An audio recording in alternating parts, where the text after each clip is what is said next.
udalerria berritze aldera burutzen ari garen prozesu zabalaren barruan dagoen proposamena da hau. Oraingo honetan Romo da berriz protagonista eta prozesuak zalantzarik gabe auzoaren bizi berritzea eta bizi kalitatea bultzatuko du, baita inguruan aberastasuna sortzen lagundu ere.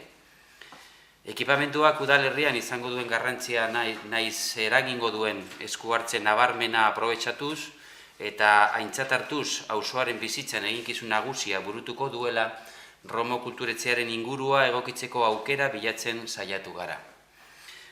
Proposatzen den antolamentuak orain arte izan ez diren inguruko balioak sustatzea ahalbideratuko du, hala nola espazioaren zabaltasuna, bizta zabal eta luzeagoak, merkataritzarako eta ostalaritzarako jarduerak sustatzea eta abar.